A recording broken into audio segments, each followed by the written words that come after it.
মধ্যপ্রাচ্যের আকাশে যখন আগুনের বৃষ্টি ঝরছিল তখন কেউ জানত না যে ইতিহাসের চাকা এক মুহূর্তের জন্য থেমে গিয়েছে। ইরানের তাসনিম নিউজ একটি চাঞ্চল্যকর দাবি করে বসেছে, ইসরায়েলের প্রধানমন্ত্রী বেনিয়ামিন নেতানিয়াহু আর বেঁচে নেই। বলা হচ্ছে ইরানি ক্ষেপণাস্ত্রের সরাসরি আঘাতে তার বাসভবন ধ্বংস হয়ে গিয়েছে এবং সেখানেই তিনি প্রাণ হারিয়েছেন। কিন্তু ইসরায়েলের সরকার এই বিষয়ে এক অদ্ভুত নীরবতা পালন করছে। সত্য কি তবে মাটির গভীরের কোনো গোপন বাংকারে বন্দী হয়ে আছে? কেন গত 7 মার্চের পর থেকে নেতানিয়াহুর কোনো নতুন ভিডিও ক্লিপ বিশ্বের সামনে আসেনি? আজ আমরা উন্মোচন করব সেই রহস্য, যা হয়তো বিশ্ব রাজনীতির সমীকরণ চিরতরে বদলে দিতে পারে। ইরানের সর্বোচ্চ নেতা আয়াতুল্লাহ আলী খামেনির মৃত্যুর পর প্রতিশোধের আগুনে জ্বলছে তেহরান। সেই প্রতিশোধের অংশ হিসেবেই বৃষ্টির মতো ধেয়ে আসে ক্ষেপণাস্ত্র ও ড্রোন। তাসনিম নিউজের দাবি অনুযায়ী একটি ক্ষেপণাস্ত্র সরাসরি আঘাত হানে নেতানিয়াহুর বাসভবনে। সেই একই হামলায় নাকি ইসরায়েলের জাতীয় নিরাপত্তা মন্ত্রী ইতামার বেন গিভির গুরুতর আহত হয়েছেন এবং নেতানিয়াহুর ভাইও নিহত হয়েছেন। কিন্তু প্রশ্ন হলো, ইসরায়েলের মতো একটি দেশ যাদের সুরক্ষা ব্যবস্থা বিশ্বের অন্যতম সেরা, তারা কি সত্যিই তাদের শীর্ষ নেতাকে রক্ষা করতে ব্যর্থ হলো? নাকি এই মৃত্যুর খবরটি ধামাচাপা দেওয়া হচ্ছে বড় কোনো কৌশলের অংশ হিসেবে?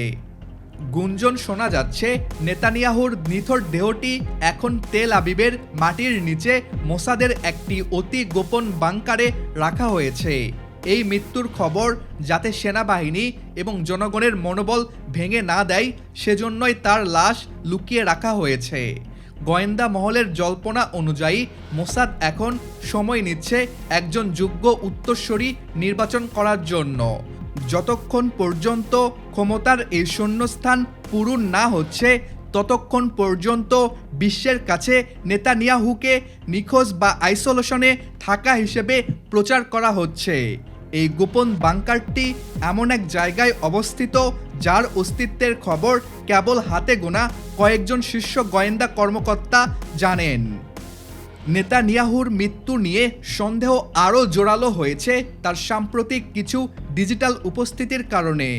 তাসনিম নিউজ দাবি করছে, গত কয়েকদিনে তার যেটুকু উপস্থিতি দেখা গিয়েছে তা আসলে কৃত্রিম বুদ্ধিমত্তা বা এআই এর তৈরি করা ভিডিও।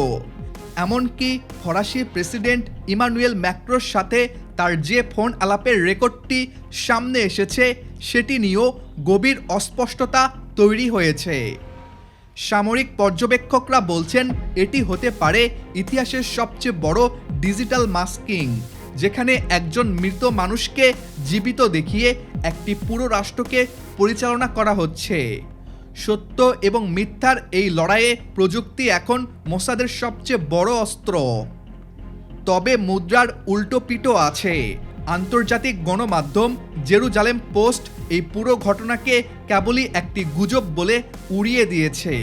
এর আগেও 2 মার্চ নেতানিয়াহুর মৃত্যুর খবর ছড়িয়ে পড়েছিল, যা পরবর্তীতে ভুল প্রমাণিত হয়।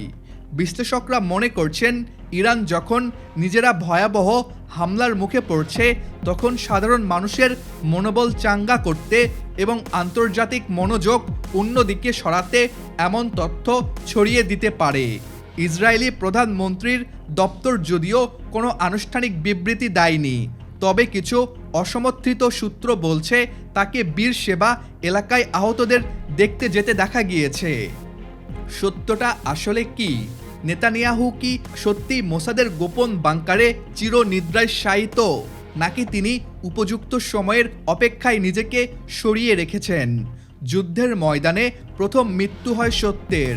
দুই দেশের মধ্যে সরাসরি ক্ষেপণাস্ত্র হামলার এই উত্তপ্ত পরিস্থিতির তথ্য বিভ্রাট কেবল উত্তেজনাকেই বাড়িয়ে দেয়। হয়তো কোনো একদিন মোসাদের সেই গোপন বাংকারের দরজা খুলবে এবং বিশ্ববাসী জানতে পারবে সেই রাতের আসল রহস্য। ততক্ষণ পর্যন্ত নেতানিয়াহুর বেঁচে থাকা বা না থাকা কেবলই এক রাজনৈতিক গোলকধাঁধা হয়ে থাকবে।